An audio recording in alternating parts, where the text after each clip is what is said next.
This podcast is a member of the Place to Be Nation family. Visit us at placetobenation.com, the only place to be in your pop culture world.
Place to Be Nation! Welcome inside the War Zone for the Wrestling War Zone Monday Night Wars podcast retrospective. I am JT alongside my buddy, Mr. Chad Campbell. Chad, how are you? Not too bad. How are you doing tonight? Pretty good, and I'm excited because this is our 20th episode, Chad. We've defied the critics, those that said we'd never make it. Like Captain Tennille, we have survived, and we have tied tonight Letters from Kayfabe and Letters from Center Stage. I always picture 20 episodes kind of being the benchmark. Yeah, I mean, I think if you make 20, you at least have a decent run. So yeah, I mean, you know, you're legit now. So there you go. Even if it's 20 since like 10 months, but we're doing okay. We're doing okay. Yeah, I mean, that's this is like one every 2 weeks. We're probably averaging. That's not too bad. Yeah, well, we had a hot streak, and then we had some time off, but we're back hot and heavy, and we are careening toward our final WWF pay-per-view of the year. Before we dive into that, though, how are you? How's things been? I have a little bit of a parent corner since we can crib all of Bill Simmons' podcast, Good Ideas, the half-baked that was on PTBs of yesteryear. We call the Dunkin's Donuts. Dunkin's Donuts. another short-lived. That was something that didn't make 20 installments. What lasted longer, that or Scott's 3 Steps? Oh, I'd forgotten about Scott's 3 Steps. Or Talking Trash with Tommy Gunn. Was that longer? Yeah, we had a couple episodes of Talking Trash with Tommy Gunn, but we'll see if one of those gets saved by the Bellcast. But yes. But no. So I encountered a incident at a birthday party, some drama at the 5-year-old birthday party. And it was kind of a nuanced argument where I saw both sides. No, hang on, because the last time we talked about you at a birthday party, you lost your pants in the ball pit. Well, that was a couple of years ago. Oh, okay. Yeah, and that was just a family affair. Only losing my pants around the fam. No, this was at a place like that though. I mean, all these birthday parties, they do them in our gym where the town we live in, where they do gymnastics. So like the kids can jump around on the trampolines and tumble, and they have the little, I don't even know what you call it, ball pit, but it's like the styrofoam square pit that you can dive in. Yeah. Yep. But so yeah, this party was at this place, but so this guy gets there with his son. And as soon as he comes in, like he walks in, he's carrying his son, and then you just see the son turn like sheet white, like, oh, he's about to throw up. Ugh. So he pukes over they make it to the trash can, but he throws up. The guy goes and cleans him up in the bathroom. Everybody, you know, of course, there's always like the murmuring among the parents. Right. They're like, oh, did you, blah, blah, blah, did you see this? Well, the guy comes out and he's like, yeah, I think he just ate something bad because he says he feels fine now. And the kid looked fine. He starts like running on the trampoline and stuff like that. Well, the birthday party's girl's dad ends up going to this other dad and telling him that they feel uncomfortable with a sick child there, and that, other parents may not, feel comfortable with that. Right. He was probably, people were probably saying it to him, right? There's no way he's coming up on his own. Yeah, he's probably hearing people running their mouths. I don't know about that. I mean, this guy's kind of, it may just be like a wild-haired idea in his mind. He's kind of like that. He's pretty extremist. Okay, good. Yeah. So I don't know. I mean, obviously a couple people probably thought that, but I mean, I don't put it past this other guy to, he amplifies things. I'll say that. He definitely exaggerates. Well, so the other dad kind of takes the hint, gets pissed, and, takes the kid, basically grabs the kid off of this running trampoline, throws him over his shoulder like a sack of potatoes. The kid starts bawling, and they huff and puff out, making a scene. Right. Now, I'm a mutual of both of them, so, and I didn't even know this whole scene was going on. I was chasing Carson around. You're trying to find your parents, yeah. Yeah, so I hear this after the fact, this big brouhaha that's happened.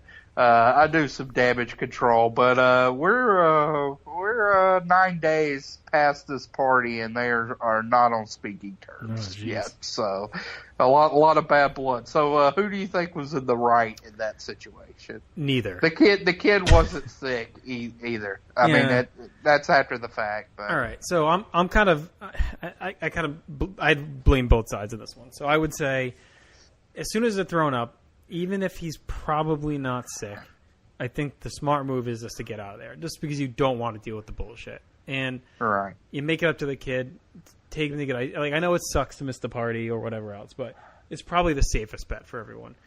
But what I don't like is the reaction of people to that, because you already are feeling bad enough. And this kind of happened with my son a couple years ago. Christmas, he threw up. And everyone's like, "Oh, you gotta go get him out," and you feel awful for it, and then it just makes you feel like bad. So I would blame then the parent for also making it a thing, instead of maybe being a little bit more compassionate in the moment. And I know if you're saying it's on him and he wasn't getting pushed, then it's even more so. Yeah, I mean, he was acting like oh, we're gonna have to clean it up. It wasn't like hazmat was coming in there and decontaminating the area. So, I thought both sides had some blame to carry, but I don't know. It was a bad situation. Also, the kid that threw up in the girls' party, their boyfriend and girlfriend, so a little added complication. Yeah. So well, now it's a forbidden love. So the lovebirds with their in-laws starting off fresh.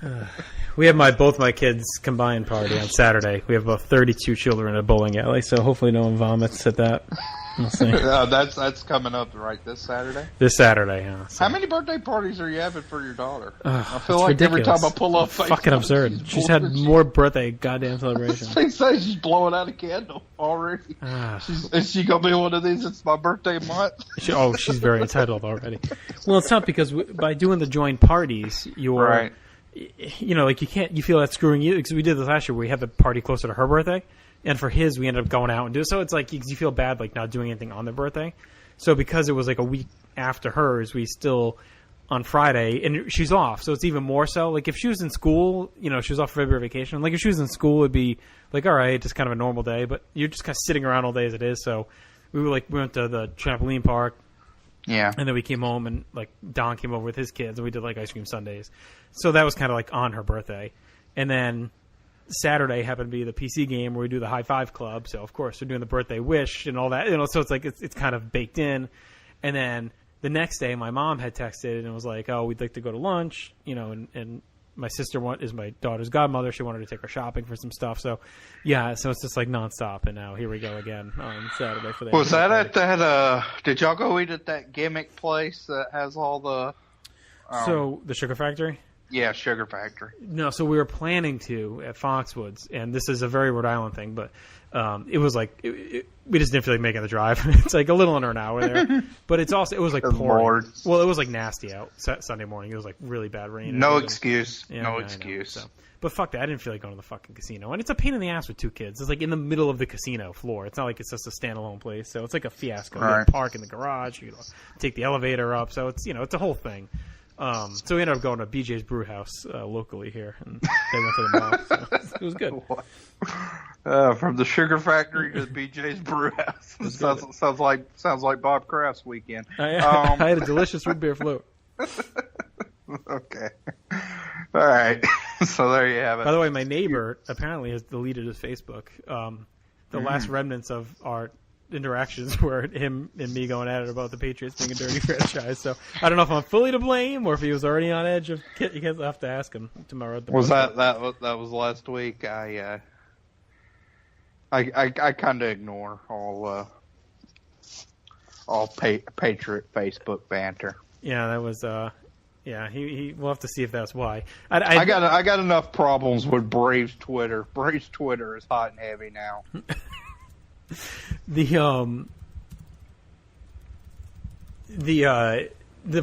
don't know if I'm like the sole reason he bailed. Like at first I thought maybe I was blocked because, you know, all of a sudden I noticed. The only reason I even noticed it because Jeff commented on the post and I noticed all the comments are gone, the conversation with me and my neighbor. Nice. So I'm like, oh shit, did he block me? And I'm looking, but when I looked at his wife's page, his name shows up as just grayed out. And I think when you get blocked, it shows as like with the little X, like you can't message the person. Grayed out usually means they don't exist on Facebook anymore, in my experience. So I think he actually deleted his account. I mean, you've been blocked more on Facebook than Twitter, or you think you've been blocked more? Well, I don't think I've really been blocked. I'm not too. I don't get too much on Twitter. It's at Facebook. I've definitely. Jeff alone has unfriended me at least 4 or 5 times. Good Lord, over that. All right, you ready to dive into these great shows tonight? Yeah, then we could talk about Braves banter on Breaking Balls. Well, it's just, I mean, the quick and dirty of that is it's just like wrestling Twitter. I mean, right. you have your there's a podcast. We're in the podcast wars. So I mean, I'd say like the most prominent Braves blog is Talking Chop. It's now run by SB Nation, but it's been around forever, and they're obviously Saber based, and I kind of equate them to like the Voices of Wrestling, and then you have another podcast upstart called Nakahama Nation, which is they're more like, you know, clubhouse mentality means a lot. They're very pro Nick Markakis, so a lot of venom bites. Yeah, a little fray movement is probably the greatest comparison. So as you can imagine, it's been quite a delight on Braves Twitter, especially if Harper ends up taking like a 5-year deal with the Dodgers. Right. That's going to be the apocalypse. Because I mean, quickly, I think you could justify 10 years, $325. I mean, that is a lot of capital to move forward. But I mean, if he does like a 5 or 5-year, 190 or something like that, then it's like you got no excuse. Right. No team does really. Yeah, we'll see. You can check back to last month's great debate to hear me kicking off that topic that's now hot amongst the internet and baseball writers. So you heard it here first. Play some idiots pop feed. All right. Check out this month's great debate to hear 1970 sports talking points. Soccer sucks, guys. All right. Speaking of losers from Atlanta, let's turn our attention to WCW. We are in Charlotte. Woo! By God, North Carolina. Wait, time out. Losers from Atlanta. How about losers from New York? Let's talk the Jets. We're talking baseball. We're talking WCW first, but all right. You got all a homecoming for Ric Flair. Stopped all of my Charlotte woo there, but I nailed it. Sorry. Yeah, okay. I'm going to let you go. So here we are, December 11th, 1995 Nitro. That's what happens when we take months off at a time. We get lost. We're week after week, we're right into the show and flying, but here we are. Plus I work from home today, so I literally didn't talk for like 10 hours, so I'm busting at the seams here. Trying to get it all off your chest. Okay. It's fine. That's why I'm here. All right. So anyway, December 11th, 1995 Nitro. We're going to go there. We are in Charlotte. Chad, take us away. Woo! So yeah, we're in Charlotte tonight. Homecoming for Ric Flair. Is today his actual 70th birthday? Yeah, today is. Yep. So today it is. Happy birthday. Yeah, I mean, you look at Flair, he does look older than 70. Oh, he looks like shit, yeah. Yeah, he looked pretty ancient on his birthday party. I mean, my grandfather's 89. He looked about the same age as Flair. But when you factor in what Flair's done in his life, yeah, I mean, he's probably Yeah. he's probably lived like 150-year-old at this point. So Right. yeah, I mean, he's still hanging on. Yeah. Guess. At least has some semi. The lights are still semi on up there. Well, let's just hope he doesn't pull a Warrior. We're gonna have this big Raw moment, and then tomorrow night we're getting the Triple H tweet. Hey, here's another quick sidebar. So Caden was watching WrestleMania 30 this weekend, and Warrior came out, and I had to try to quickly explain like what happened there, Right? Because of course he came out, and the first thing Caden said was, "It's the Texas tornado." So he's buying the rumors. He's propelling that theory. He's stuck in '92 because he has he plays with my Texas Tornado figure a lot. But no, awesome. I was like, no, that's the Ultimate Warrior. You should show me the old WF magazine picture where everyone thought it was Tornado. Right. Yeah, that should have done a comparison. I'll skate it over you. Yeah. But when the Warrior comes out, the first thing he says is, "Oh, he's old." I was like, well, yeah, I mean, this is a long time after the matches you have been watching, which concept of time for a 4.5-year-old is it's a tough thing to explain. And then he was like, and then I tried to explain. He was like, well, is the Ultimate Warrior still wrestling? And I was like, well, no, actually, about 48 hours after this, he died. So that was fun. Still one of the most bizarre things ever. Yeah, it's crazy. Anyway, so we're in Charlotte. Pepe has on the leather chap, so he's into it tonight for I guess some BDSM. Ready to get it in. Yeah, yeah. An homage to Flair with the leather get up, and they basically talk us into the show, and we kind of go pretty abruptly to our first match. Mm-hmm. First match looks good on paper. We hadn't seen this guy in a while. He's been one of our favorites for the run of the show. Eddie Guerrero versus Mr. JL, of course, Jerry Lynn. Now, I should have looked this up, but I don't think we'll see Mr. JL too much longer after this. You're a little bit ahead. Do you remember him cropping up anymore? Or? I don't remember if he shows up for us, but I do know he is around, like, into 96, I think, is, like, job duty. But I believe this might be it for... Oh, no, we see him one more time. Okay. So we still get a little bit of... a little more Mr. JL, but he's certainly on the downswing. But this looked like a pretty good opener on paper. It was good to see Eddie back.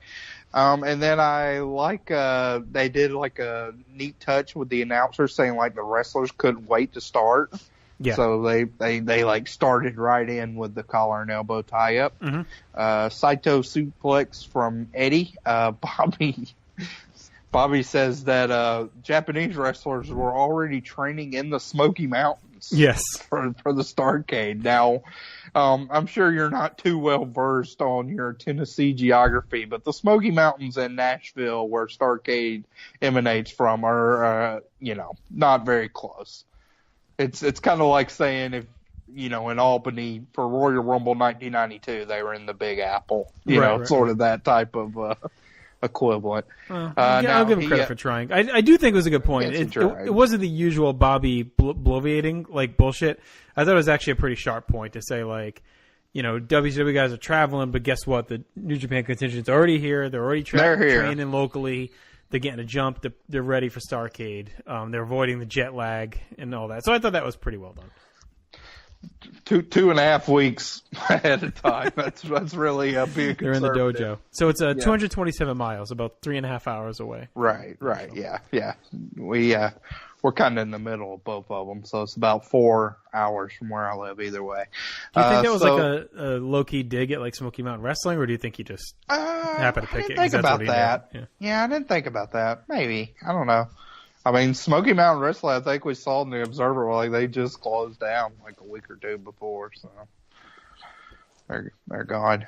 He does predict Japanese will win the World Cup, so no shock there. Eddie catches JL in an inverted atomic drop, but then Mr. JL gains the advantage by getting a head scissors, sending Eddie to the outside. He puts Eddie up on the top rope and hits his drop kick, which Eddie again spills to the outside off that. Now Eddie's on the outside, and Mr. JL does a running tope con hilo into the entranceway. That looked very good.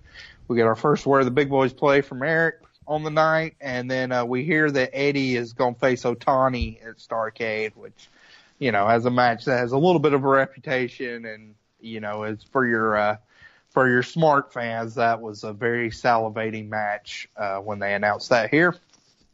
And then we go right to the finish where Eddie is able to get a quick reversal and a sunset flip for the pin. So I thought this was a really fun sprint to kick us off tonight. Mm-hmm. Good to have Eddie back in the saddle. He kind of in his customary pretty good to good match that you can rely upon him for. And so I went 2.5 stars here. Yeah, I went 2 3/4. I dug it. A lot of Starrcade World Cup talk. You mentioned the Smoky Mountains, but they're talking about it even beyond that. And this is a good match because you're really trying to – Guerrero's already been the Nitro workhorse like we've talked about, but you're really trying to showcase him and get him over because he's part of the best of 7 World Cup. So you're really trying to establish him. So this is a nice quality win on TV. JL's a guy that they've proven can go with anyone. And, yeah, it is worked as a sprint. Eddie wins clean. So I thought this was well done to get Eddie prepped for Starrcade. And he looks good as always. He's been one of the MVPs like we talk about every episode. So there we go. Good, nice opener. Mongo says Eddie has superstar and champion written all over him, which was Mongo really seems to like Eddie. We keep mentioning that, but both him and Bobby, they definitely give Eddie props on commentary, which is nice to see. Then we get an interview with Jimmy Hart and Lex Luger with Mean Gene. Mean Gene asked Jimmy if Spike Lee or Spike Jones dresses him. I didn't quite get that reference. Do you have any insight on that one? No. Okay. I got nothing. I didn't know if I was missing something or what. I mean, does Gene think both of them are blind or have no I guess maybe they dress shitty. No fashion sense. Okay. I don't really know what Spike Jones's style. Could he mean that they're wearing black all the time and those guys are black? Is that what he means? I guess. I don't know. But anyway, Jimmy says Luger is the uncrowned champ. We then see clips of Havoc in World War III with Luger beating up Savage. Luger says he could have taken Macho's arm off his body if it wasn't for Sting. So kind of your basic Luger promo, but still setting up the feud with him and Savage here. Yeah, again, focuses on complexities, the friendship with Sting, a lot of basic stuff. He says that last week, Hogan basically prevented him from being champ. So I think this is another good promo. And again, we're kind of back to back with some of our MVPs of Nitro. We have Eddie and Luger, who's been really good since he's arrived from the WWF. Shaky here and there in the ring, but really good from a character standpoint. And I thought this was nicely pushing, again, him and Sting. And we'll see more of that really play out through the end of the year. Right. And that leads us right into our second match of the night, which is Jay Hinchy's favorite wrestler, Disco Inferno, as he faces, who did he face here? Mr. Wonderful. Screen flipped. Okay. Screen flipped here. let me pull the DVD off the shelf and I will read the back. So Mr. Wonderful has his mirror and Bobby compliments his singing. So this is kind of, I think if you think of late era Mr. Wonderful, this is probably one of his biggest nights, as we'll see. Yes. Kind of in this gimmick as he's in full, wonderful regalia here, coming out, getting the crowd warmed up. He's kind of in a weird, what would you say, heel, face? I mean, it's kind of a weird tweener type character. Yeah, we see from here tonight. They both are, really. Because Disco's kind of been a heel, but he also faces other heels. It's weird. Yeah. No, Orndorff, I think, he's pretty much been a heel since. And so it almost is like, I don't think he's a tweener. I think he's a heel that is turned face in a minute. Okay. And we're seeing the turn. Yeah. I did like before he gets into the ring, he puts the ring girls there with Disco's jacket, and Mr. Wonderful puts the mirror up to his ass. So you can see his ass in the mirror's reflection. And then he looks at the ring girl shaking his head, nodding approvingly, oh, you want a piece of that, honey? The ring girl looks like she's just been sexually, she pretty much has, but, everyone loves that 52-year-old wrinkled, fucking roided up, shriveled guy's ass. I don't know if one cheek's smaller than the other one, but there you go. One testicle smaller, the left one. Yeah. So this was kind of a interesting match, I guess, on paper. Disco attacks before Orndorff can take his robe off. Orndorff fires back with punches, atomic drop and an elbow. Crowd, as I mentioned, is a little unsure who to cheer for here. And so pretty quick match, back and forth, meat and potato type affair. There was a nice moment right before the finish where Mr. Wonderful goes for like his elbow drop and he starts dancing and gyrating. I mean, it really has to be seen to believe. It is like drunk grandpa at a wedding. And I thought that was like him mocking disco, but I think he was doing that in general in this era. Like I remember him doing it beyond this match too, where he does like this little weird like knee wiggle shit. It's like Dude Love, like even more spastic. It's like Dude Love mixed with Macho Man pointing, his hand up in the air like the finger really wave.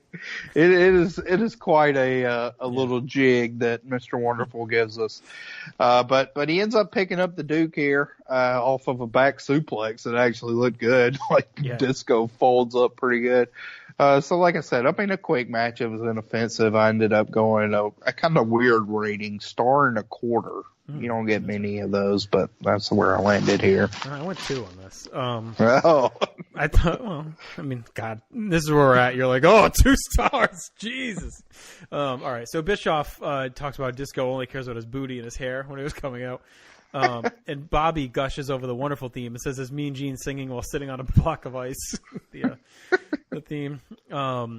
So we get some talk about Sting not responding to Hogan, who's knocking on his locker room door. So they're trying to signal some trouble later tonight for the main event. And I like that the visual of Hogan. Come on, brother, banging on the door. Oh, he's not listening to me, Randy. And then I really like the tight back suplex too. That was really stiff. I like that. But not much doing. It was fine. Executed fine. Orndorff is really, really aimless, at least up until about 2 minutes from now. He was coming out across as pretty aimless. And the one thing I will say about WCW's matchmaking tendencies, I did appreciate how they didn't seem to give a shit half the time about faces heel alignment. Like, they would just make matches. So it felt more believable in some ways. Like, all right, these are 2 guys kind of working up the ladder. We're going to match them up and let them go at it. Like, why does it always have to be a face and a heel? Like, why can't it just be like this, where it's just 2 guys jockeying for position on the card and they go out there and they get a 3-minute match to see who can move up? And I feel like they would do much more of that than the WWF did at this time and before this. Right. Yeah. WCW does Ring of Honor better than Ring of Honor. So then we get our Horsemen interview. Mm-hmm. So of course awesome. A big reaction for them. Flair gets the homecoming reaction, but as we see in this interview, the mouthpiece is almost entirely Brian Pillman, and he is off the rails tonight. So. I like the Horseman shirts. We have those. I don't know if we'd seen those before. There's another Scott reference. Did they have the APA shirts by this point in time, or the Hell's Henchmen, or was that, always pounding ass? Yeah. So, but Pillman says it's a chance to be a part of the greatest dynasty of sports. Chance of a lifetime. Hogan wanted to be a Horseman when he went through his black era. I mean, this is probably in your wheelhouse, right? With Brian Pillman. Yes. I figured watching this, you'd be all over it. We're the true bad guys. G cuts him off at one time. Pillman shuts that up quickly. Tells him not to cut him off. Gene's wearing a bow tie today. Yeah, so he dressed up. Gussied up for the big match tonight. Dressed up for the big occasion. Pillman also calls out Mongo for all his tough talk, too. And then he shits on Dungeon of Doom and Paul Orndorff. So. Yeah.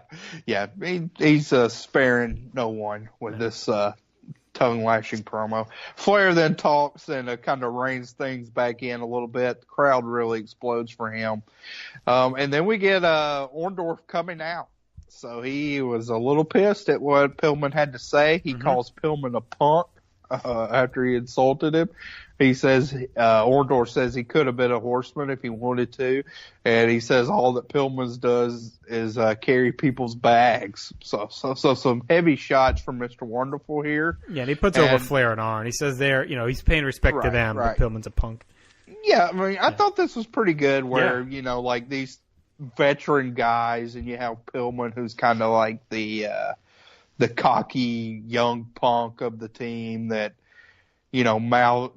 probably mouths off too much according to Flair and Arn, but their team. So as we see, like, Pillman gets riled up and ends up slapping Orndorff, and then because Horsemen stick together, they end up joining in the attack, and they really attack Mr. Wonderful here. I'd forgotten all about this. Yeah, it was good. And it was really well done. They end up giving Orndorff a spike pile driver on the floor. I thought Orndorff sold it well. He's laid out. We get Somber, Eric, and Bobby talking about the neck. That is where I think Bobby's always good on commentary because of his legit neck problems. Right. He can always kind of rely on that real world experience to talk about, I know that how much, your neck means to you and how many problems you can have when your neck hurts and so forth. So a really well done angle and kind of forgotten one for the Nitro area. I think in these, these early 95, 96 Nitros, you may remember some of the corny stuff, but this is a good one to go back and watch, a well done angle that you don't really think about, but really showed the Horsemen sticking together and gave them solidarity to this unit. I would have liked Benoit out there. I think that was the only thing that was kind of missing from this. I think he was bouncing around a lot at this point. Wasn't he like in Japan sometimes and back here? I mean, and actually, let me see. I don't think he was in the 95 Super J Cup, but let me see when that actually took place. Okay. Yeah, so the Super J Cup 95 actually took place December 13th. So he may have been over So there. it's the night after this, but I'm almost positive Benoit was not in that one. All right. Yeah, I thought he was splitting time for a bit because he's on and off a lot, like in late 95 into early 96. It's not really until like springish when he starts. I feel like when he starts like really being on consistently. He was kind of MIA a lot in these early Horseman days. There's not a ton of like him and Pillman together because I feel like he's off a lot. But I liked Orndorff. His selling was so good because he sells it like he's dead. Like he's not twitching or screaming or like all scared. Like he just was like just fucking out, like out cold. And then eventually kind of wakes up and he's stretched out. They put the brace on his neck and everything, the head cushion. And I like. Yeah, I'm sorry, he was in the J Cup. He was in the J Cup. He was. Okay. I knew he was. Yeah, so that's where he was. He was in Japan. That makes sense. So I like that, and I like your point earlier too about how kind of the old vets are like have this mutual kind of understanding, like they go way back. Like, he's like two old gunslingers, like I'm not fucking with you, you're not fucking with me. We kind of we coexist here. We're not friends, but we have this healthy respect of each other. But if your buddy keeps running his fucking mouth, I'm going to take you all out. So it was almost something like that. And that's why I don't think he was a tweener. I think it was just two old school three old school heels, and Orndorff just gets punked out because Pillman had the back up and they had to back the boys up. And I like too how they tease it where Pillman slaps him and Arn and Flair kind of break it up and then turn and start stomping on Paul. It's like that's when they almost tease that they weren't going to go for it, and then they do.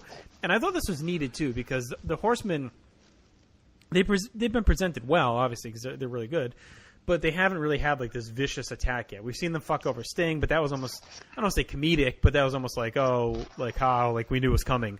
This like comes out of nowhere, and it's almost a throwback to the old evil Horsemen where they just beat the shit out of guys, breaking wrists and car doors and everything. So I thought like this was really well done for them to just take this guy who really had no issue with them until Pillman called him out and just like drop him in the streets, right? I mean, it's just like a random passerby, walking down the street gets shot because he crossed the wrong gang at the wrong time. Right. So that's what it felt like. Is it's like this old warrior that they're friendly with just happened to be at the wrong place, wrong time, and didn't keep his mouth shut and mouthed it off, and they had to lay him out. So I thought it was really good. It was well done.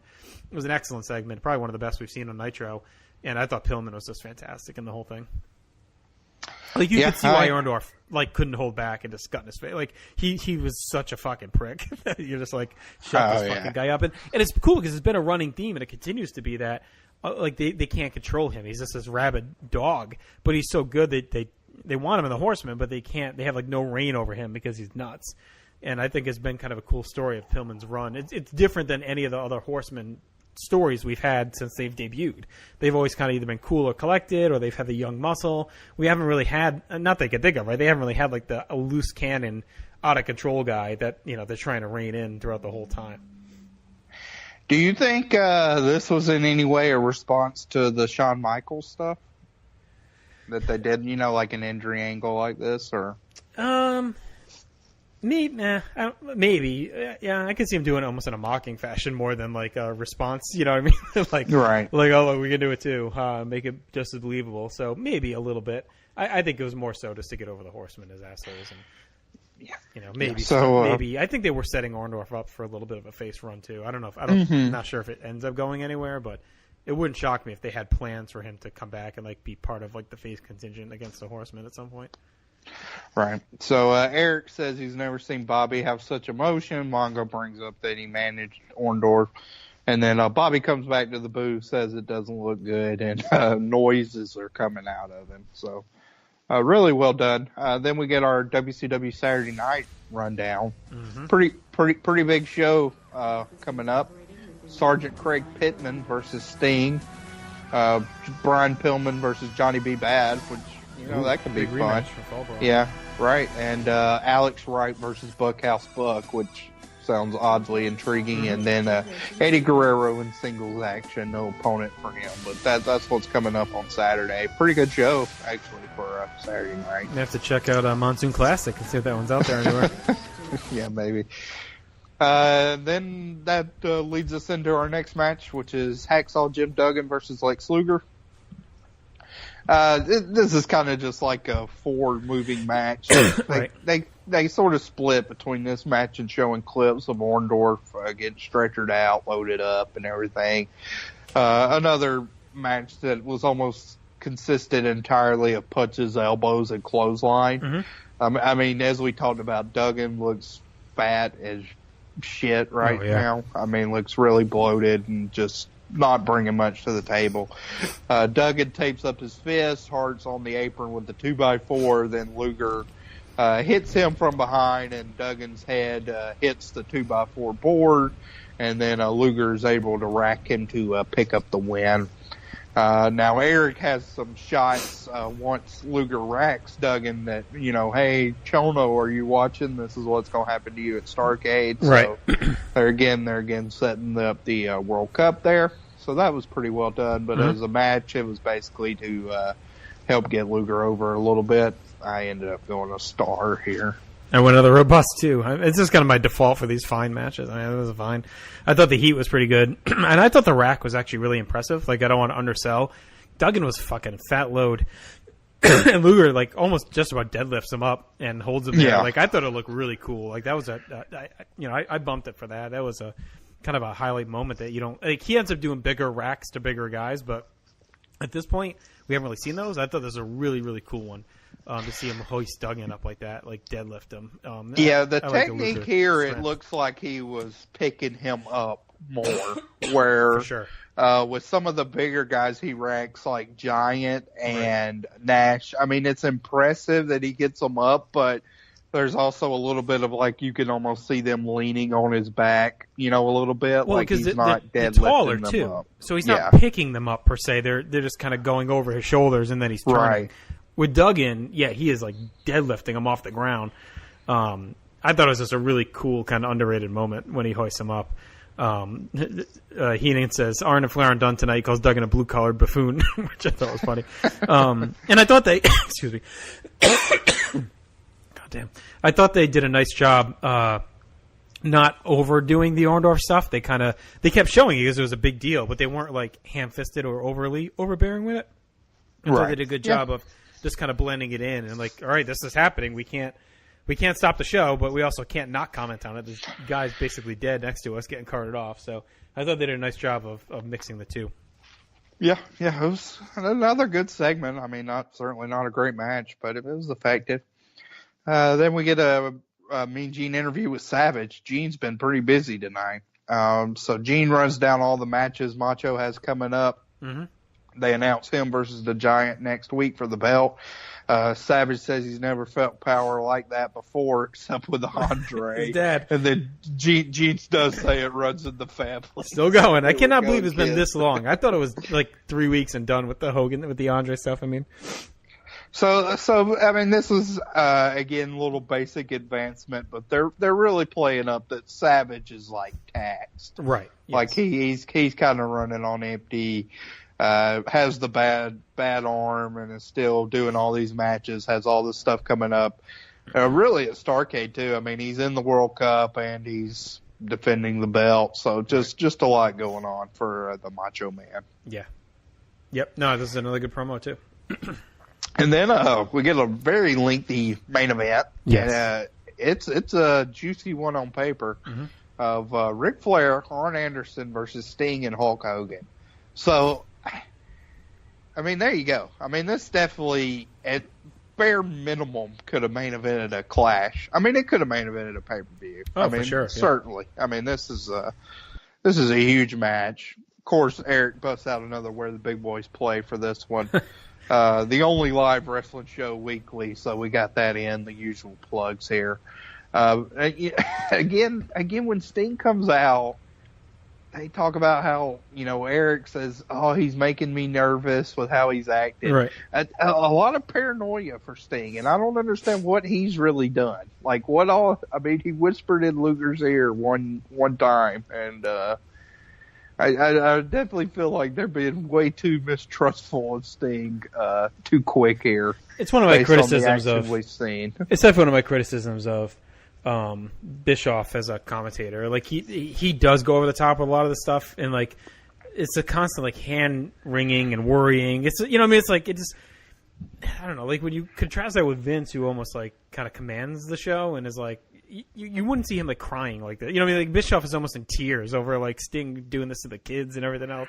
Like it's just too much. It just makes it like, oh, just shut up. Like it's wrestling, It's like stop. Yeah. Eric's having his kind of own morality play with himself here over what Sting's gonna do.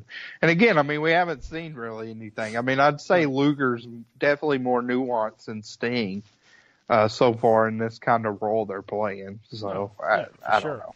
But Bischoff does also mention this quick. If Giant beats Savage this week, Savage is out of the title situation. It's Starrcade altogether. Right.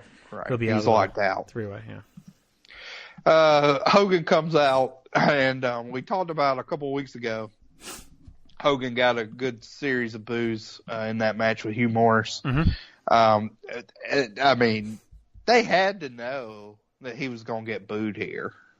Like, I mean, don't you think? Like, I mean, surely they knew in Charlotte versus Flair. I mean, maybe they didn't know to the extent, but I mean, I would think they knew it was going to be bad, and it was bad. I mean, it was Hogan sucks chance right from the start. Right. This is even worse than a couple of weeks ago. And the intro is weird too, where Hogan comes out, but like Sting's music's playing and he's stomping all around confused. He kind of staggers out like after the fact. Like Sting's almost in the ring, and then you see Hogan kind of waltz. I wonder if they did that just so his music wouldn't play and he'd get booed. Maybe. I don't know. Maybe they kind of thought they could sort of sneak him down there, but that didn't work. So then we get to our match. Arn Anderson and Sting start us off. Arn gets the advantage and then gloats about it in typical Arn fashion. Another big Hogan sucks chant with him just on the apron. The crowd does cheer Sting for the most part when he power slams Arn. Hogan gets tagged in for the first time, gets booed like crazy. They make a point that there was like no communication between Hogan and Sting. Yeah, Bischoff really hammers that home. He's like, no eye contact, no nothing, that they're not even looking at each other. And it's before we move on, one point I like too, Bobby says everyone here is like intertwined with Sting, the Dungeon of Doom, the Horsemen, but at the end of the day, Hogan has no friends. I thought that was like a really good point as they continue to tell the story where like no one's trusting anyone and Hogan's kind of on an island. So then Flair and Hogan end up locking up. Flair, of course, is over hugely. Flair chops Hogan. He no-sells. Arn attacks Hogan from behind to cheers. And then Hogan no-sells that and takes Arn out. Sting comes back in. He's working with Flair on the floor, sends him back in. Flair goes to the eyes. And then against Sting, and we get your typical Sting Flair exchanges that we talked about, where Sting power slams him. Eric's voice at this point starts to go out. Yeah, he gets very hoarse. And I actually thought the commentary was good, though, and focused throughout this match. They're talking about Savage's injuries. They're talking about other relationships. Talking about Starrcade. Like, I thought they're doing a nice job weaving it in. Like, they're not just ignoring the match like you get a lot of times with Nitro, but they're weaving it in to the match, which I thought was well done. Yeah, so, I mean, this is a long match. This goes about 14 minutes. We end up, the heat, of course, ends up coming on to Sting. So they start going after Sting, where that came off an Arn DDT, which looked really good when he had Flair and the Scorpion Deathlock. Yes. So that was a nice transition spot. Jimmy Hart and Lex Luger come out to ringside. Luger goes after Hogan and posts him and then racks him on the floor. So, as you talked about, there's a lot of intertwining. This is almost kind of like the 3 months of story is kind of building to this match, from what we've seen pretty much, since the show started. Yep. And so they're working over Sting. He's getting picked apart by the Horsemen. Some good hope spots there. Flair, applies to figure four. Sting is able to fight out of that. He tags Hogan, but the ref doesn't see it. And then they ask the crowd. The crowd actually says no, which was hilarious. Poor Sting. Bobby says everybody needs to be fair to Flair. Tags made to Hogan, no pop. He runs through his gambit of a comeback. Ugh, no sells a spine buster. Yes, completely no sells a spine buster. Big boots for both, and then the leg drop to Arn as Sting is a Stinger splash and Flair in the corner. And then Hogan pins him. Immediately, Brian Pillman attacks. I mean, as soon as the three drops, Brian Pillman comes in. And then I guess we can talk about the post-match. As we get a dust up and of course our ending interview segment. But let's talk about the dust up, because I kind of count that as part of the match, and then we'll get to the interview. So Pillman comes in, attacks. Luger actually goes after Pillman, tells him to attack Hogan, not Sting, which is a nice point. And then Luger tells Sting not to help out Hogan, kind of keeps him at bay. So Sting, kind of lays out both, doesn't listen to him, and Luger sort of is disgusted at that and just sort of stomps off. Him and Jimmy just bolt. Savage comes in to help, and then Sting ends up sucker. I mean, it wasn't really a sucker punch. It's kind of like Sting was just swinging and maybe didn't necessarily know that Macho was there. So Sting hits him. Hogan's trying to play the peacekeeper between the two. And then we get our interview segment. You want to go ahead and run through that? Yeah, we can just talk about the match just overall first before we get to the interview. I thought the post-match was really good. I thought the leg beating of Sting during the heat segment was classic Horseman. I thought that was well worked. I like the Luger stuff. And I'm a big mark when they have all these big main event guys intertwined. That isn't just a singular feud. I like when WWF does it later. I like WCW doing it here. We have all these top dogs. They're all gunning for the belt. There's some loose alliances. There's some tight friendships, but they're all having issues. And week to week, they're all fighting each other across the board. So I thought it's really been well done. Savage hates Luger and Sting are buddies. Sting hates, Flair hates Hogan. It's like they're all kind of, and then you got the Judge of the Doom lurking, you got the Giant in there. I guess this is big mishmash of guys, and on top of it now, they all have to fend off the Japanese invasion. So I think it's all been pretty well done, where you have just the shit coming from all sides for all these guys. And I really liked the match. I thought, paint by numbers at times, but like you said, it could have easily, it screamed Clash main event, because I went 3 1/4. It felt very much just like a real strong TV main event, with the opening shine, the heat, and then the finish. It just felt like it's Saturday Night's main event / Clash type of match to me, more than even than the pay per view. But I don't know, how would you compare this to say the In Your House 3 main event? Yeah, that's a pretty good comparison. I ended up going 3 stars, but I mean, I think it's in the same ballpark. I may have talking it out and talking about kind of the complexities and the intertwining. I think I got a better appreciation just describing kind of how complicated it was and how they kind of moved everything along. Yep. Because there was a lot of moving parts here, and they hit almost all the right notes, I think. Mm-hmm. Even with Hogan being booed, that's probably the most glaring thing where, like, your top babyface is getting booed, but it's kind of a little bit of I guess, like a predecessor of what we'll see with Hart. Right. And Austin and the Canada, U.S. stuff where, it's kind of like, we're in Flair's hometown, so he's going to get cheered, so let's just roll with it, I guess, a little bit. I think they were a little tone deaf with how Hogan just no-sold everything. Like, that annoyed me watching the match where, no sells the spine buster, the typical, like, complete garbage where he just completely no-sells stuff. But overall, it's very effective. No, yeah, I agree. It was a really good segment, and I think that the comp Daniel 3 may be a good one because you went 3 and I went 3 1/4 on that one. on that main event. So there we go. Yeah, pretty dead on. So I had this earmarked as a potential hidden gem, but you only went 3, so we'll leave it off. But it was worth borderline. Seeing. Yeah, worth seeing. Yeah, it's a fun match. It's kind of a forgotten one too. Like historically cool to have those 4 guys together. So it's one that's kind of you don't ever hear about. Like I never see it on WCW. Oh yeah. Or comp Well, or anything you like that. you think about. Because Savage ends up running in, and you kind of have Luger, who's a big name of the 80s and 90s. If you think from the rock and wrestling era to the Attitude Era, mm-hmm. that bridge, this is, at least between Hogan, Sting, and Flair, probably 3 of the 6 or 7 biggest guys, and Savage too. Easy. So a ton of star power here. Mm-hmm. Then we get our interview.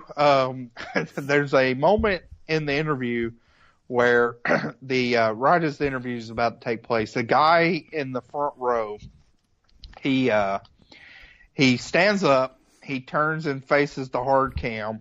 He has a Hogan shirt, and he rips it right in half. He just he makes a big scene and just rips the shirt in half. It's very amusing. You have to kind of watch for it, but it was great. So kind of your basic interview we've seen with these 3. They're all questioning each other. They don't really trust each other. Savage says he wants Sting to stay with them. Hogan does a short promo to no reaction. Just still a lot of dissension here between them. And I think they go to break, as Eric says they're going over, and then they come back with our quick roundup of the announcer. So a very action-packed show that, again, went about 54 minutes on the network. So, so they spilled it. They did the overrun. Or they started early. They might have started early. Remember they do that sometimes, too, where they come in 2 or 3 minutes before 8 or 9, whatever it was. Yeah, they may have done that. I just know right as they were going to break, Eric was like, "We're running over." Yeah, we're going so along. Stick with us. So so at least it looks like the roundup with the announcers was after the 10 o'clock hour. And we get some of the usual stuff that we've gotten. It's all working well. Savage says he hates Luger, and Sting needs to be straight up. Hogan says they have to fight the Horsemen, not each other. Sting says he shoved his best friend aside because he's fighting for his life, and that's what happened with Savage. Sting says he wishes he could take back what happened. Hogan says Sting saved his rear end, and they should cool down. And Hogan's just rambling about suspensions and Flair. And he's so, Savage and Sting feels so real, and then you go Hogan's, just fucking over the top rambling. Savage cools down. Sting says they're super cool. And Hogan says Savage has to get his act together for next week. Sting saved him tonight. So Hogan, it's almost like he's going overboard trying to get everyone to accept Sting saved us tonight, brother. It's like, shut up. Everyone's fine with Sting. It's you're the idiot. No, it was a really good Nitro, which will reflect in our awards, I think. So why don't we get to that? All right.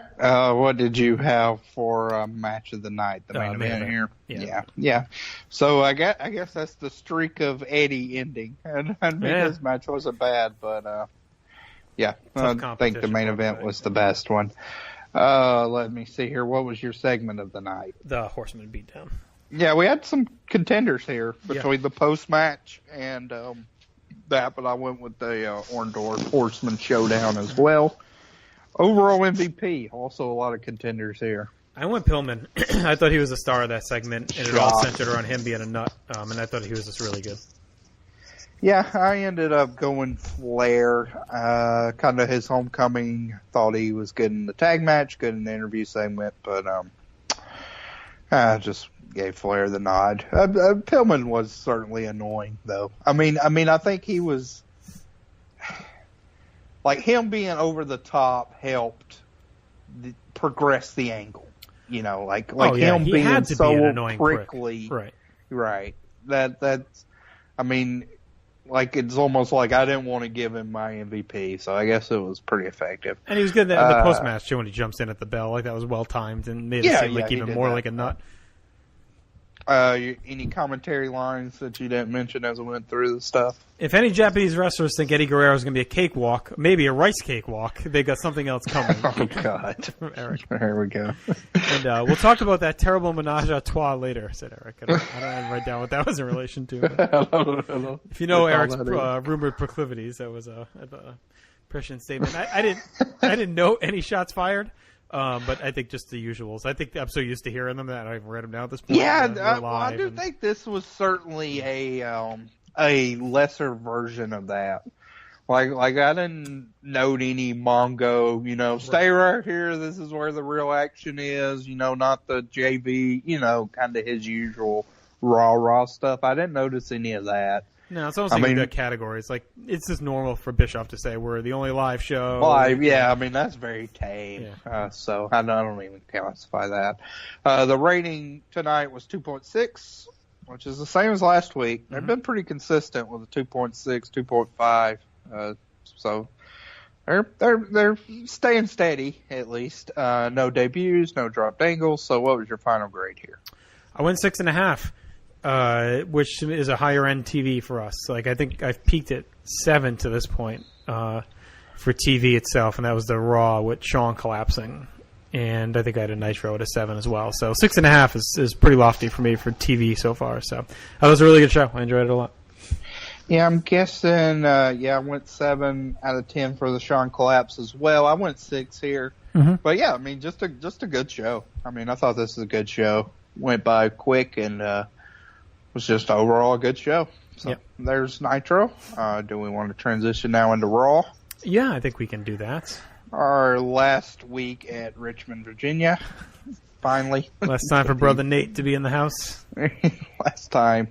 These 4 week things here. So, I mean, we talked about how serious they were with the Orndorff thing. We get a completely cheesy open here. Oh, yeah. With Vince says the ER comes to the WWF as Backlund has an infectious disease with the cross-faced chicken wing. So that was bad. So what was ER's deal? Like were they just named number 1 or something? You know what I mean? Like it's like why all of a sudden is he pouncing on ER? It's like they're really hammering it home. Like it's an episode of ER almost. Yeah, I don't know if it was like some big episode may have happened. Like the previous Thursday, and they were like, "Hey, we watched that too." I don't know. Maybe I could. 15th birthday, the episode "Home" aired. Got a 35 million viewers, which is actually on the lower end because they had been at 42 and 39 the weeks before. So, did you ever watch ER or no? I was not an ER viewer. No, I don't think I've ever seen an episode of it. I know I've seen maybe just off. I wonder if that would be any good to go back and rewatch. I don't know. I think you probably find someone to do a podcast. ER coming to the Place to Be Nation pop feed. Me and Atherton. He needs the ER watch. Yeah. We'll probably put it we'll call it third shift or something like that. Yeah, I don't know. I mean, I know there was that one episode where nothing happens, and at the end, it doesn't look like anything major happened here. Yeah. So I guess they're it's a hot show. It's the hot show. So we get our opening. Vince and King set us up, and then we get our first match. And I had forgotten about this. I mean, I knew one of these individuals did job duty, but both of them. Yeah, well, that's true. So it's Owen Hart versus Jeff Hardy. Mm-hmm. Very young Jeff Hardy. Let me look up actually how old he was here. Was he 20 or was he? Yeah, I know they started He when has they were to be, like just 18, I think, jobbing, and that was 90. I think Matt first shows up in 94. Yeah, Jeff was born August 31st, 1977, so he was 18. Jeez. Is this his first match? No, I guess not. It looks like Graham would note it, I think. So he must have been on already. Yeah, I'll check cage match as you talk about that. But, yeah, I mean, just kind of crazy that, I mean, he was just in the elimination chamber now. And right. Here he was. So Graham doesn't have it, but the first one in 95 he shows up is against Waylon Mercy on the 7th-3 Raw. So that was Mercy's debut. It might have been Jeff's debut as well. Cage match, is that right? Has him on a Raw in 1994 as Keith Davis. Let's see. We got Matt Hardy. Yeah, Graham has it as well. May 23rd, 1994. Yeah, Jeff Hardy loses to Razor Ramon as Keith Davis. I wonder if they kayfabed his name because of his age. Yeah, he was 16. And him or and Matt. Was he even 16 then? Yeah, he was 16. Him and Matt were the guards at the door. If you remember King of the Ring. I wonder if he was just like kind of around. Yeah. Because Matt does a little bit of job doing in 94 there. And then, yeah, so interesting. Wow, 16. He was fucking jobbing to Razor. Yeah, and it looks like he was on a June Raw, jobbing to Waylon Mercy. Yeah. Also on a August Raw, dropping to Hunter Hearst Hemsley. So, yeah, he's been on a couple of them so far. Very cool.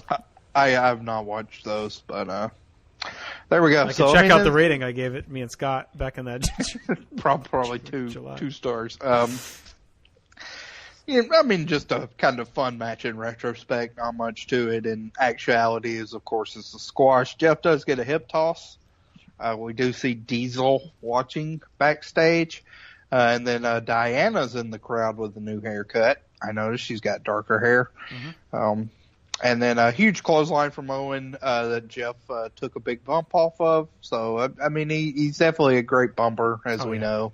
So he made Owen look good here. Missile drop kick from Owen, and Owen doesn't do the sharpshooter, but does a nice roll up. So, I mean, it was a 2-minute squash. I went a half star, but fun to watch. Me and Scott both went dud on that Hardy Waylon Mercy match. Oh, sad. Yeah, Owen is really hot now suddenly. Like, just completely, that whole concussion thing with Shawn really heated him up big time.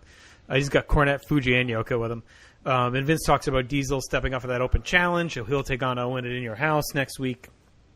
So they start hyping that. Yeah, Hardy gets a little bit of offense. I thought that was cool. And King, really starts talking about how Diesel can end up in a crumbled heap, just like Shawn. So he's really putting over Owen as being dangerous, which was a nice touch because Owen's always been pushed as like a technical wizard, a high flyer, kind of a brat and a goof and a clown. We haven't really ever seen him positioned as like a dangerous, lethal wrestler. So this is almost kind of giving him a new, profile in a way, which I thought was kind of neat. Yeah, gave him a little bit of an edge. So that was a good kind of new one. I mean, they could have probably fleshed that out more than they end up doing, but it's a nice touch right now from now until In Your House 6. Yoko comes in after the match, hits the bonds on Hardy, and then Hart gets the sharpshooter after the match. Diesel makes a save.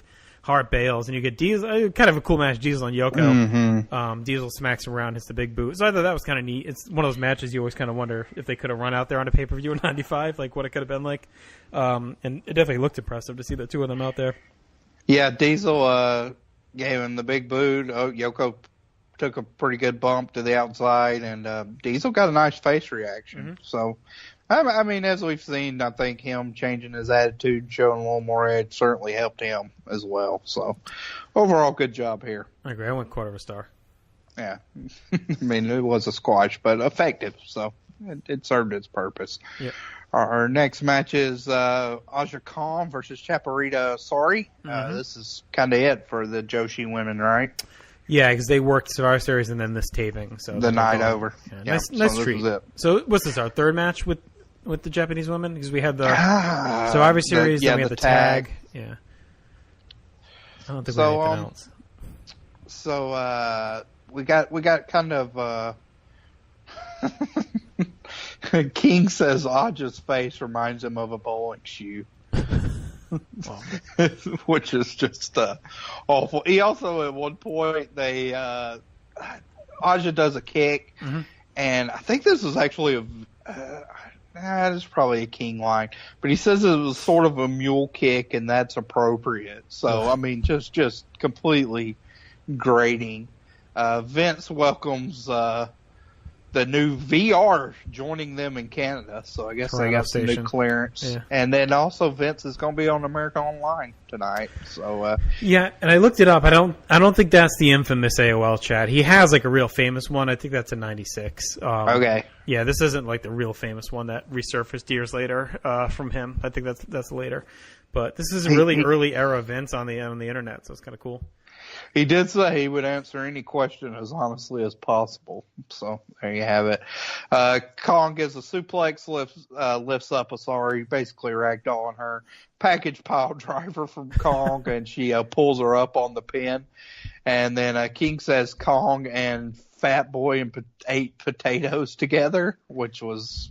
I didn't get that I mean, I got the reference. He says, but Fat Boy just died, he said. It was Kong's American Hero. Oh, Fat Boy just died. Yeah. Oh, that's sad.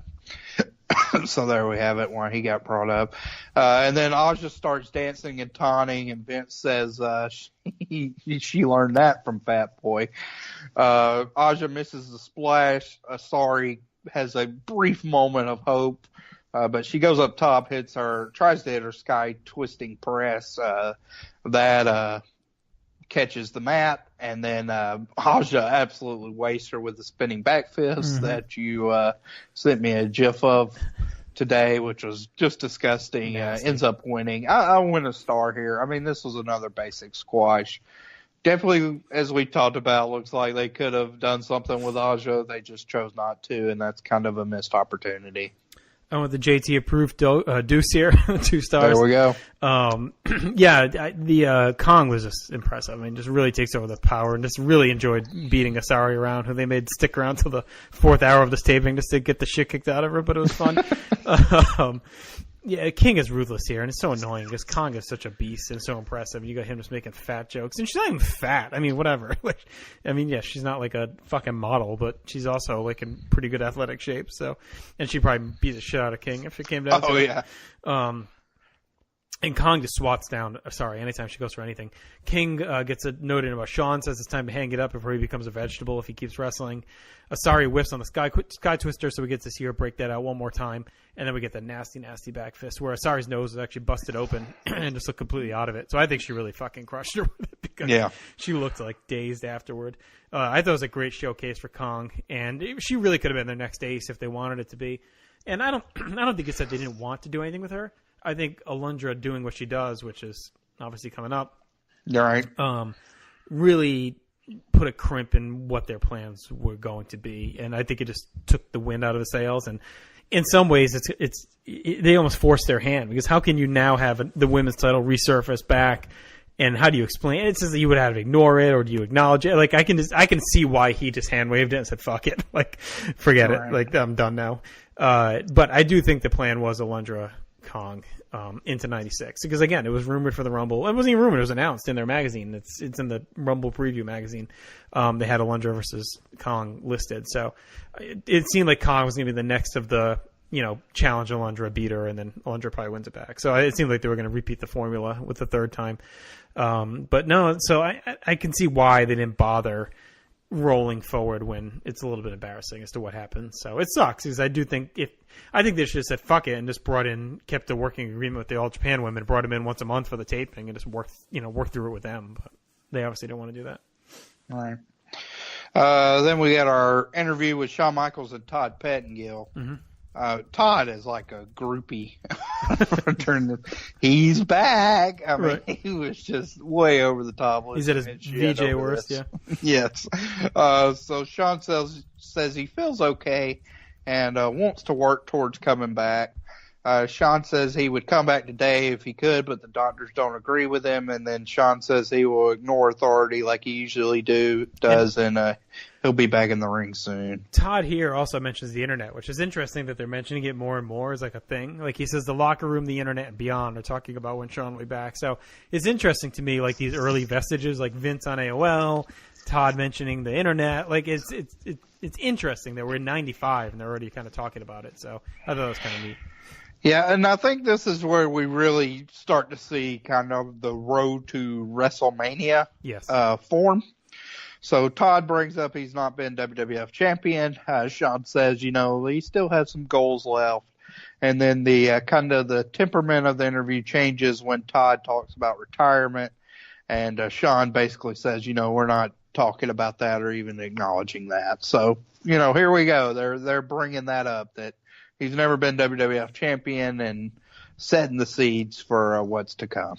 Yeah, and I do think as much as Todd was a cheerleader early, and can you just picture the first half of this interview as like a canned radio interview on like WPLJ, Shawn Michaels is with us, where they just like chop it up into sound bites. Like it definitely felt like that. But I kind of liked where it takes the dark turn, where Todd basically says, what's it like facing retirement? Shawn just gets mad. He's like, this is all about, you just want to get my reaction. You don't really give a shit. Right. It must be easy for you sitting there. It's not your life. It's not just a job. It means a lot to him. And he just walks out. I thought it was a weird ending, but I thought it was well done because down low, if you're paying attention, and I don't know if they were aiming for this or just as like a happy coincidence, playing up the concussion stuff with the mood swings and the depression. Like it's almost like when he's forced to face some level of reality, he just goes dark and like moody and like snaps on like Todd, who really doesn't mean anything wrong. So I thought they actually build up the whole, concussion symptom stuff well here. Whether they meant to or not, it was a byproduct of it by having Shawn be moody and depressed and kind of mood change, swings on a dime. Yeah, it was well done. Our next match is not well done. It's Ahmed Johnson versus Rick Stockhauser. We get a Dean Douglas promo as Ahmed walks out. I mean, Stockhauser's awful. He can't even run the ropes. No, he's brutal. Very sloppy spine buster, and then Ahmed does another one and hits the Pearl River plunge. Mm-hmm. I was actually a little, this is only like a minute and a half, but I was actually a little surprised they kept this in. I know what it was, but Ahmed had looked pretty impressive up to this point. And with Stockhauser being so bad, like, I didn't think this was very effective at all. This got the illustrious dud for me. The JT2 star? No, my God. This, yeah, Dud City here. No, yeah, big time dud. Stockhauser was poor, rest in peace, Marty Funkhauser would have been better out there than Stockhauser. No, the only highlight here is Michaels. We get to talk about the Shawn stuff. King says he sounds like he's retiring, but Vince doesn't think so. And then the Douglas is because him and Ahmed are fighting it in your house. Right. Dean tells him to celebrate Christmas early because his rise is going to end on Sunday. So I thought that part was fine. But yeah, nothing going on. Dud. King interviews Ahmed afterwards. Hang on. Do we get our sponsors? Did you note those? I did not. We have Karate Fighters, Hot Shot Basketball, and WrestleMania the arcade game. So all the hot toys of '95. Oh, there we go. Yeah. For the Christmas season, gearing up. King interviews Ahmed. He repeats his 4 years of third grade joke, which is very lame. And then he blames Dean. Dean Douglas said those, not me. God. Even he's burying Dean. Oh, Jesus. This is a bad promo. They've done good with Ahmed. I don't know what happened here. This was not good. Ahmed basically just tells King to sit down, and then he does. Right. So, he was like, why don't you sit down? And then King, wanders back to the house booth. So. Yeah, basically as if Dean had really done his homework, he wouldn't have even signed up for this at all, and he wants to know why Dean's hiding behind King. More like Douglas. He didn't even do anything. Somehow it becomes that he's hiding behind King and feeding him lines. Asshole. Doc has his Shawn Michaels denim jacket, replacing Barry. $59.75 for those. They do have a tendency to run a little small. It was. They got Shawn, they got Taker, Diesel, and Brett on the denim jackets. You go to the mall, Chad. You get denim jackets with nothing on them, $80-$90. But these have the spray paints of your heroes, only $59.75. It was bad. And then we got this like weird, like WWF holiday promo. Yeah. Like I didn't quite see the purpose of this, where like it's like a kid in a prison looking at a lineup of the wrestlers dressed as Santa Claus, Bruce Pritchard's, and not in Brother Love gears, talking to him, but some pretty bad comedy here with like Harvey Whippleman in the middle of it. I don't know. And then the wrestlers beat down the guy in the middle, and it just says Happy Holidays from the WWF. It was pretty bad. I think it was just their attempt, because they did this a lot in like 94, 95. I think it's like their attempt at like the Sports Center type commercial, where it's just kind of the wrestlers doing cheesy, weird things. This is Sports Center. Okay. Yeah. Then we had our first promo for the Raw Bowl, right? Mm-hmm. Was this the first time they mentioned that? I think so, yeah. Freddie Blassie's the coach, rolling up the troops here. We got Yoko in pads, Sid's banging people with his helmet and going nuts. So all geared up for the Raw Bowl on New Year's night. There you go. And then there was kind of some filler here as we get another interview. Yeah. This was a promo from, excuse me. It was a 1, 2, 3 Kid Sid interview with DiBiase. No, I didn't think much here. I thought Kid kind of sounded weird. Mm-hmm. He's still sort of fitting into his role. And then, of course, Sid doesn't say much of no, his usual, let me tell you something, his usual, DiBiase checked out as always. So, the tag match may be good in your house, but this probably wasn't the best sell job. I mean, it was just basic stuff. I'm surprised they didn't have Brother Love here for this. Like, they've been using him a lot for these interviews. Right. Yeah. I guess they could have trotted him out for that, as much as I don't like him, but. Kind of where they did. Maybe get him back soon on Raw, Brother Love. Maybe they'll go to them well again. Yeah, I mean, he will. He will. He'll make at least one appearance. Yeah, definitely. DiBiase calls Razor a whiner and a greaseball. Says they're a one happy family. They'll be wherever the other one is. So they're really hyping up that basically Sid has kids back no matter what. They'll be the number one tag team. They'll be the next champions, and they're definitely prepping them for that. Because again, in that Rumble preview magazine, they're slated to fight the Guns for the titles at the Rumble. So they're really lining them up as a threat as tag team. Kid doesn't worry about the people, only cares about winning and money. Kid says Razor manipulated him, treated him like a puppet for years. He puts over Jannetty, which I thought was a nice touch, says that they were champions, puts that over. But come Sunday, they'll show why they're the best team. Sid said he feels bad for Marty. He's a victim of circumstance for choosing the wrong partner. So it's kind of interesting they're showing respect for Marty and just kind of shitting on Razor. I thought it was an interesting way to go about it. And Sid basically says they're family. I thought this was pretty fun. I don't know. Like, they're actually coming together better than you would expect, the two of them. Like, Sid is the big brother, Kid is the whiny bitch, and DiBiase is just the asshole uncle. Like, I don't know. Like, they're kind of doing it right with it. It doesn't seem like a team that should gel in any way, but they've actually been okay, and they've kind of woken Sid up a bit with it.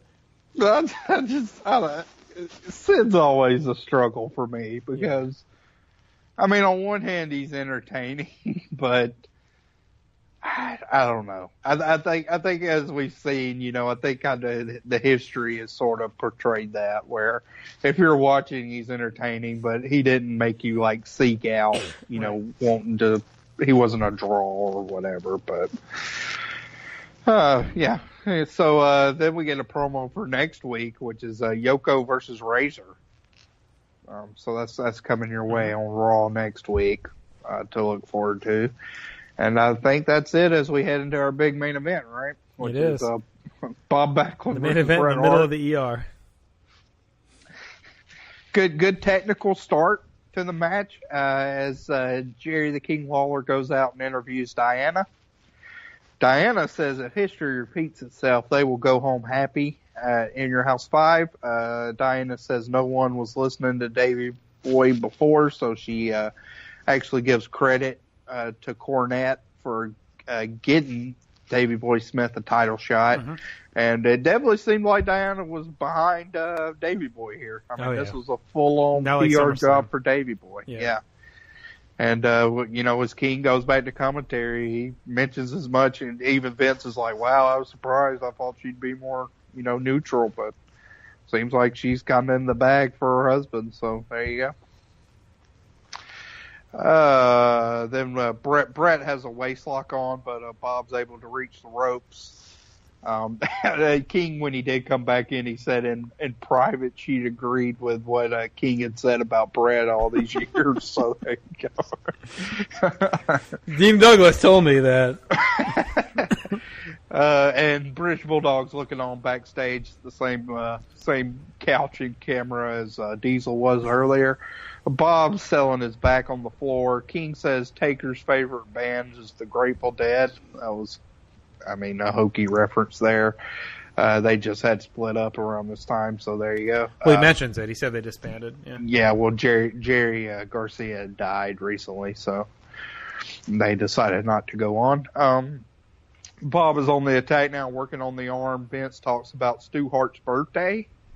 Like, did you mention this? He says, Stu just celebrated a birthday. And I actually looked it up on Wikipedia. Stu Hart's birthday was in May. So that's weird. Some bad intel from Vince. Yeah. The word by Bob here is fine, but it's pretty dry. Bob's definitely not a threat, I didn't think, during this match. No, not particularly. They're trying. They're really trying to make him seem like one. King says Brett's ruined the whole Christmas for all the Hart family. Good forearm by Bob right when Brett starts making a comeback, and then Brett does make his comeback in earnest. They go to their second break for the match, so this was a long match too. Mm-hmm. We saw two showcase matches on both shows. I think it was pretty clear which match was better, even though I had problems with the Nitro one. Right. Back from break, Brett is running through his finishing sequence with a Russian leg sweep, backbreaker, middle rope elbow smash. He goes for the sharpshooter, and predictably, Davey Boy Smith comes into the ring for the kind of cheap DQ. Brett goes after him, and this allows Bob to lock in the crossface chicken wing. And that basically serves as our final hype for In Your House 5 with Brett versus Bulldog as we go off the air. Ended up giving this match kind of a gentlemanly 2.5 stars. It was fine, technically fine. The ending was pretty good. And overall, with the hype for Brett versus Bulldog, I as I've talked about it in the last couple of shows, I actually think they sort of lost their way a little bit. I thought this was a little bit better at making Bulldog seem more of a threat. Yeah. Finally heading back into the show, but I still think with King on commentary, constantly harping on Brett as a feud that won't end. And with Backlund, there was just kind of too much going on, and I kind of wish the focus was still just solely on Davey heading into the title match. Yeah, maybe they could have done a tag here instead. Brett and someone against Davey and Backlund. I don't know, something to mix it up. But Backlund definitely feels washed here. And he's not around much longer, just a little bit as a wrestler. So this is pretty much his last, I think, big match as a solo. Vince, it was kind of confusing because Vince says earlier this is non-title.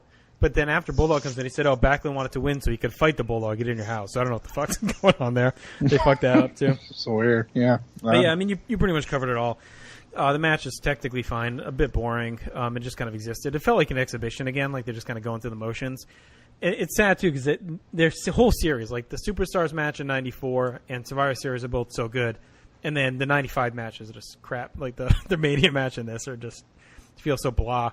It's like they just could not get interested in wrestling with each other again.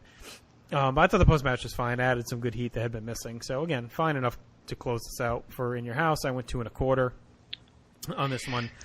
And I think we pretty much touched all the In Your House stuff except, well, we didn't get Taker Mabel tonight. We didn't get Hog. No. Triple H. But we got the rest of the other stuff. So yeah, at least with this show, as we talked about, they did have the star power. Like we saw Diesel, we had Shawn with the interview, and we saw Brett.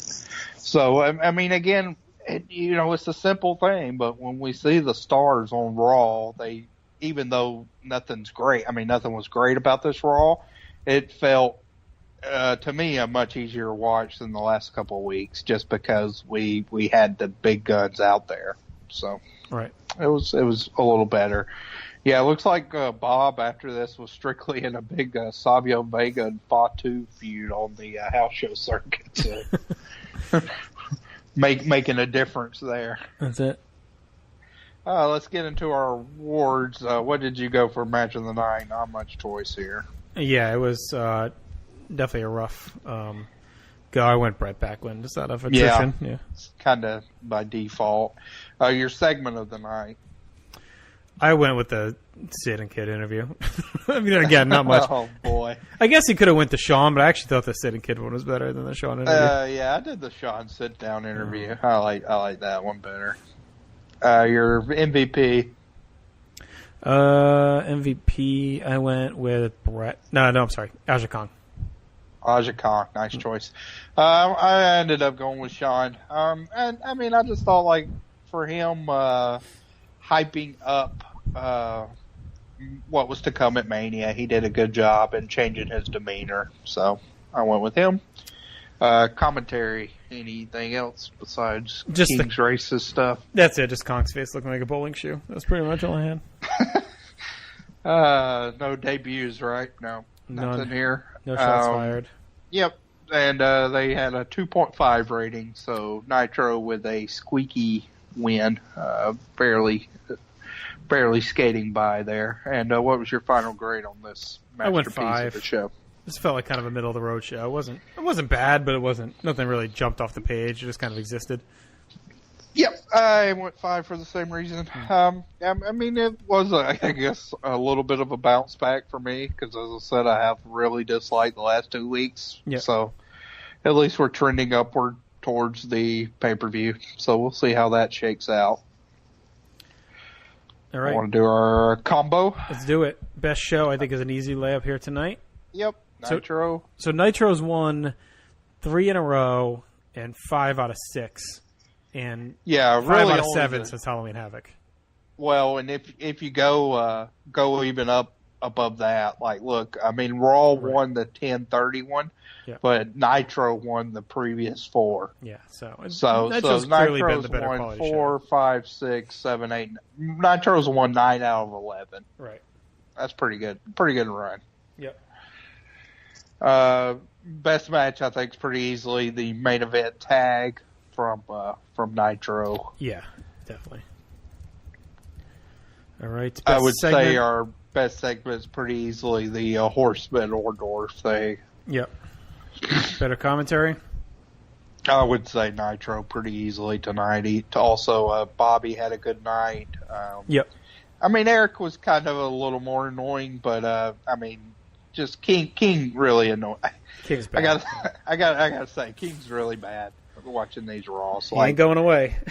I mean, I'd seem like I feel like I'm a little more forgiving of Horn Dog King, even though like that certainly can be grating. At least it feels like he's engaged in the Attitude Era stuff. Here, he's just. I mean, it seems like he's way more concerned in getting his stupid jokes in, and it's not helping. Overall star. I mean. Pillman was the best. Want to go with Pillman? Yeah, I think he deserves it. And then our rating winner was Nitro, so clean sweep for our Nitro on our awards. All right, so that's it. We're up to In Your House 5. So on our next episode, Chad will be talking that and that only. So if you have any feedback for us that you want us to read on air for that. If you want us to read on air for that episode, go ahead and let us know at bigelow34.probars.com. Just go to the Wrestling Warzone feedback section and type it in there, and we'll read it on air. So share any thoughts about that show or anything surrounding it. We'll be happy to talk about it.